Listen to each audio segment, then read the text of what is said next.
Hello, good morning. Ito nga ang Japan Live natin, part 32. Ayun nga, naghahanap nga ako sa kaganapang niya ng mga damit na outfit na susutin ko kasi nga ang ate ko ay pumunta sa settings kasi sayonara party nga nila. Sasabi ko kay Heroji na kumuha nga ng mga bayabas para madala namin, para may present kami sa kanila. So, eto na nga, habang nga siya ng bayabas, ako nga ay nag-aayos at nagagayak din ng aking sarili. Ay nga yung outfit kong napili, yung parang butas-butas na nakatsa-katsaan lang. So, beach ang excel ako. So, habang ako ay nagmi-makeup, may mga nagdadasal nga bigla sa harapan ko. Naloka ako. Holy Week na pala dito sa atin sa Japan. Ayun na nga. So, natigilan na ako sa pagmi-makeup. So, ayan nga. Nakijoin na muna ako sa pagdadasalin. After nyan, ayan na nga. Hinabot na nga ni Heroji ang mga bayabas at nag-ayos na rin siya. Naligo na rin si Heroji at ayun nga yung bag ko.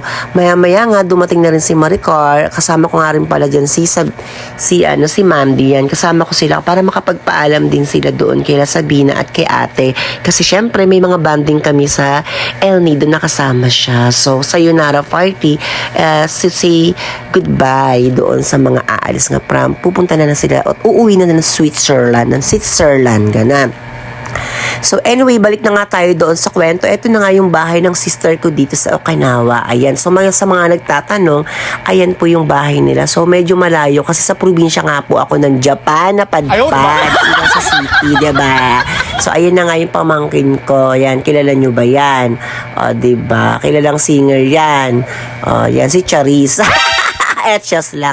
At ito na nga, pumasok na nga kami sa Balor. At ayan nga, nakita ko yung sister ko si ayan, from Hungary. At napagod nga daw siya. Nagluto nga daw sila ng mga bulalo. Ayan, tsaka ng mga food. At nakita ko nga si Sabina, ayun, kausap niya pa yung mom niya. So, naka-prefer na rin yung table para sa dinner ng family. So, dumating na rin ang mga pamangkin ko. Ayan, si Balong at ang kanyang misis na si Christine. Ayan. So, ayan, tinikman na nga ni Sabina ang ating pangmalakasang bayabas. At tuwang-tuwa nga siya at nasarapan nga siya sa bayabas at nag-English na nga sila Balaw at si An-An.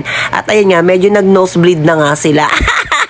Ayan, try until you die. So, ayan na nga ang eksena na, ayan na, magdi-dinner na nga kami at tulong-tulong na nga kaming naglagay ng mga food. So, ganyan kasi pag nagdi-dinner, kanya-kanya kaming toka. Ayan, so sila sa mga food. Si Christine naglalagay na siya ng adobo. Ayan.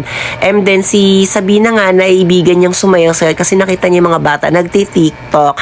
And the dinner is start right now. Ayan nga. So, nag-dinner na nga kami. Kumakain na kami ng napakasarap na bulalo at adobo yung dinner. Napakasimple lang ng dinner. So, ito na nga, ang mga bata nagliligo na nga dyan. Ayan, mga simula nga na dumating yung ate ko at hanggang sa nakauwi. Hindi nga ako nakaligo sa swimming pool. Nilamig kasi ako mga sesi. Kasi actually nagdala pa nga ako ng swimsuit dyan. So hindi na ako lumaban at nanlaban pa. At ayun nga ang sister ko si Lalia. Nagpalaro nga siya ng mga barya. Hinagis niya nga dyan para kunin ng mga bata. Kaso ang mga bata is will train na talaga sa Batangas Sport. Talagang magaling kumuha. Sabi ko, ate, alam mo naman naka-will ang mga badyaw deska. Ayan. So ang galing nga nilang kumuha ng mga barya sa mga part na yan. Mga sesi. Kabog na kabog.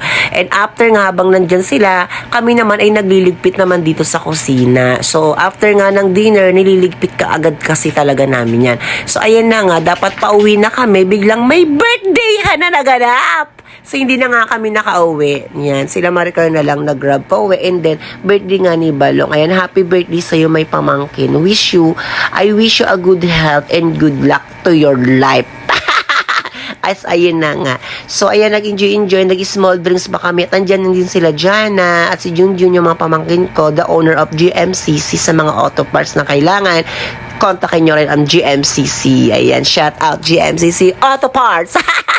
So, ayan na nga, hinati na nga ng sister ko yung mga cake. Ayan. Ang sweet-sweet talaga ni Lali kasi siya talaga yung naghahati ng cake. Binibigyan niya kami dito ng mga pamangkin niya. At sabay-sabay nga kaming kumain ng cake. Ayan. So, masaya ang naging celebration at ni Balong sa bahay. So, ayan na nga si Balaw. Nakainom na siya. Ayan. Sumakto na may pulutan na ang Balaw deska kasi nga, shot with the cake na nga. Diba? Yun lang. Maraming salamat.